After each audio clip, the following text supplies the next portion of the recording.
folks, this is our next subject, okay, our next color subject. I would like to try and deal with this slightly differently compared to the previous one. And what I mean by that is, in the previous video, we looked at a landscape and we isolated the colors. I'd taken samples of the colors, which, and we worked our way one by one through each color, mixing each color on the palette, following the process of, first of all, get the ballpark color. Let's say it was green or whatever. Then was it warmer or cooler? And then was it more saturated or desaturated? In other words, was it a grayer version, and so on. So we adjusted the brightness, we adjusted the temperature, and then we adjusted the saturation in that order for each individual color. And that's perfectly fine to do. And it's a slow process, but it's a learning process, okay?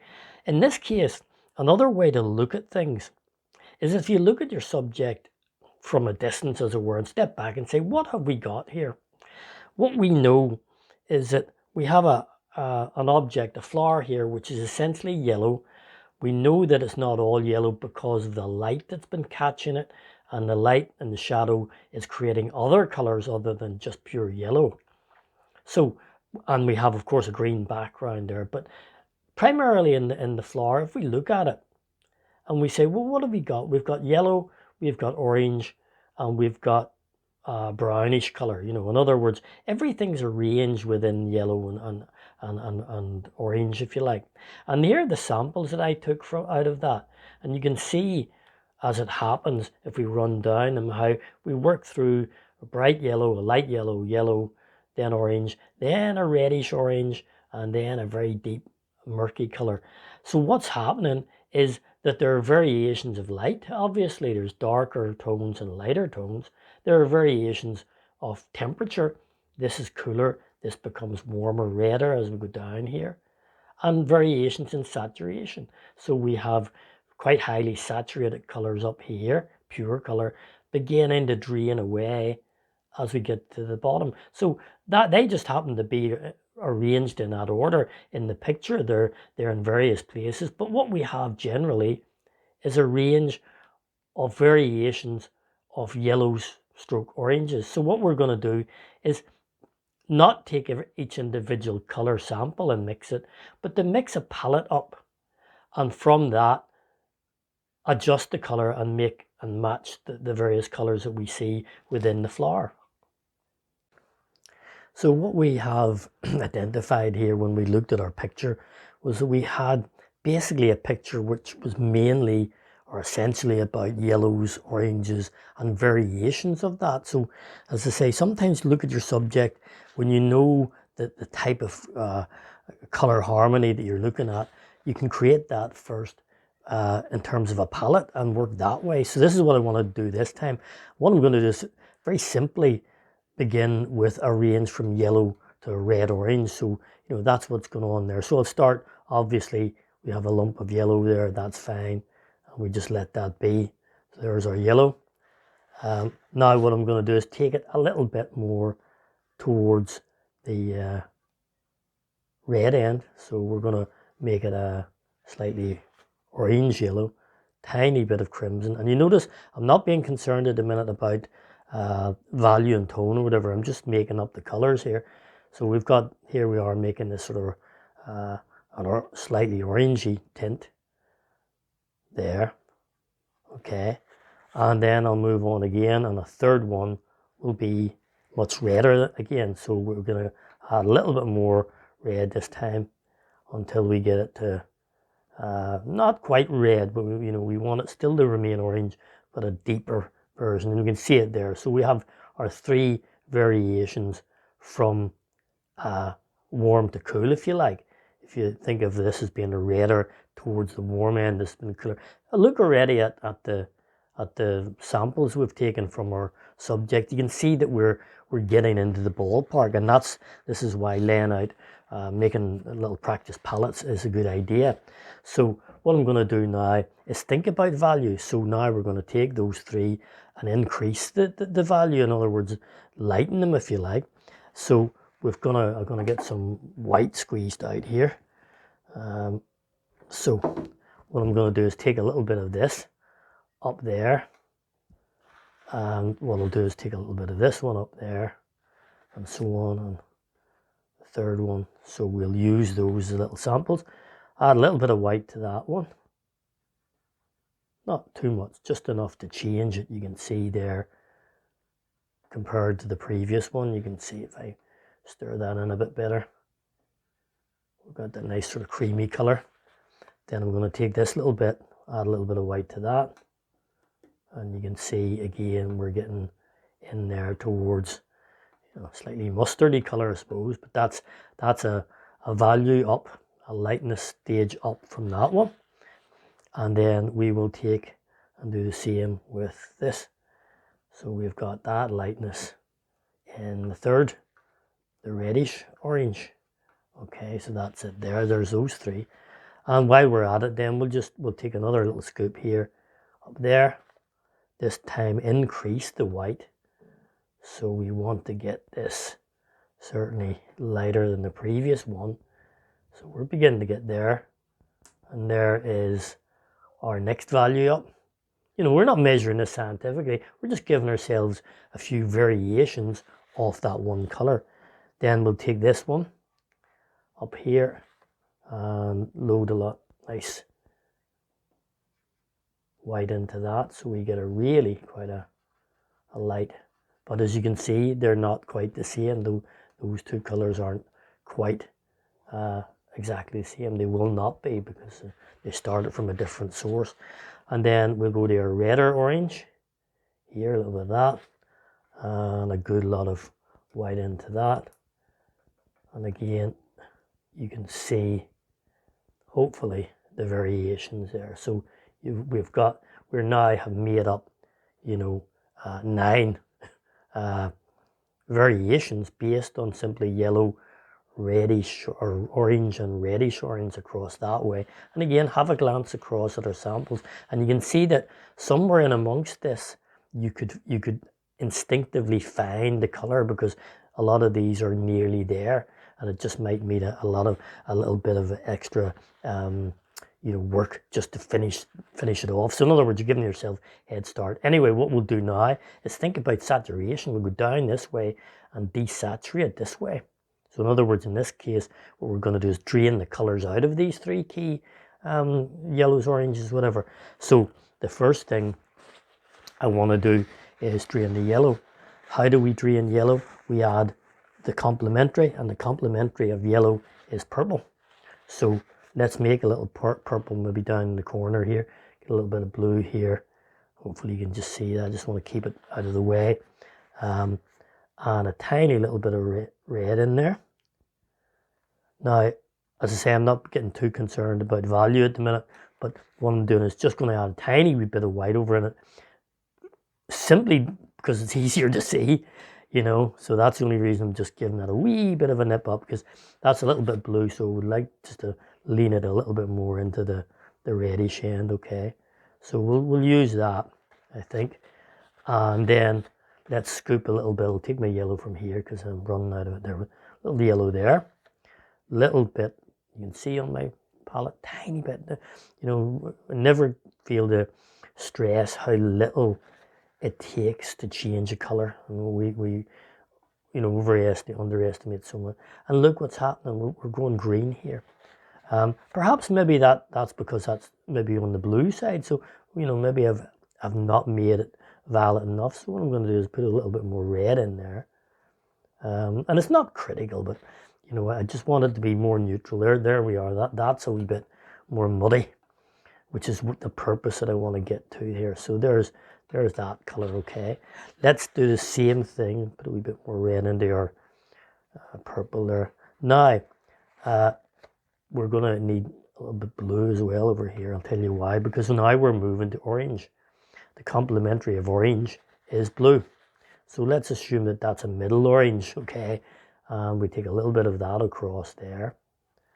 And this is just blue on this.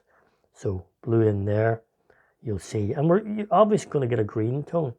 But here's the interesting thing. Look at this color and the color beside it. They're not identical. They're both green suddenly, or greenish, but look, if you really look at them, there's a difference in the vibrancy, or the chroma, if you like, of that. Now we move to the reddish orange. So because we're moving over to red, I'll just grab the color wheel there. We've moved, from there to the red orange. Now we're over more here. So we're now creeping into the green, the blue-green end of things. So it's not blue on its own. So this time it'll be blue, and we'll I've got a wee bit of blue there already. Again, maybe I'm just going to put a tiny bit of white so we can just see it on the camera a wee bit more. Beg your pardon, and it might be useful to move that up for you so you can see that now. And what I'm going to do is make it a wee bit more greeny with the addition of obviously a little bit of yellow. So we've got a deep bluish green there going on. Tiny wee bit more. To say, we're not measuring this like scientists by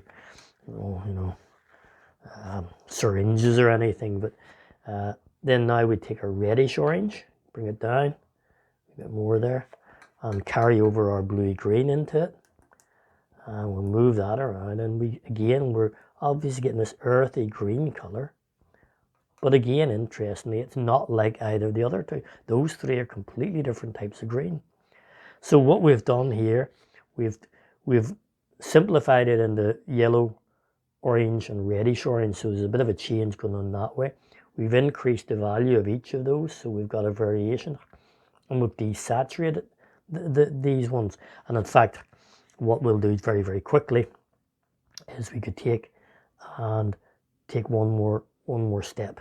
So we'll take the yellow, we'll take our violet, try to get a bit more of into it this time, just to see what happens. Look, use this up if I can, just scrape that away. And you can see the increase in the violet has desaturated it even more. So you can see how much more muddy that's become.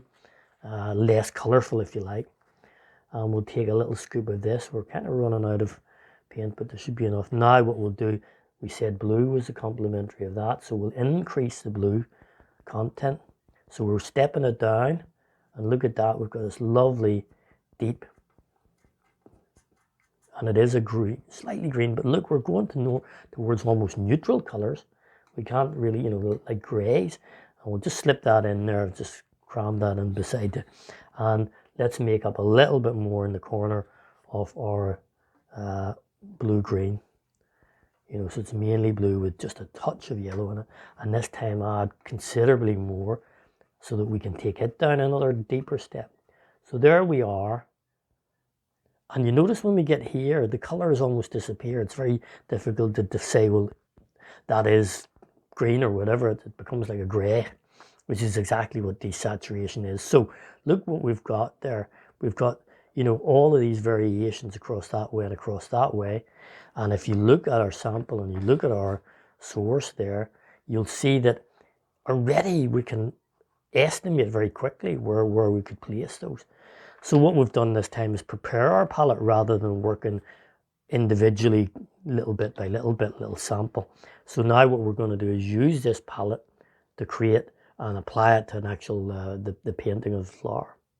Okay, so what I've done here, I've got this palette that we created with these adjustments to the color. I've got my source, and I've got a little tiny board, really quite small. There's my hand, with a very simple drawing of the flower on that.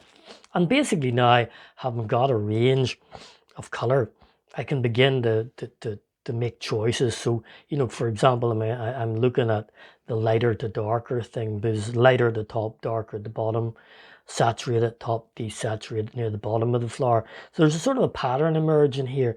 So what I'm going to do is I'll put on the richer colors that I have on my palette, where I believe them to be. There's a bit there, there's a bit here, okay.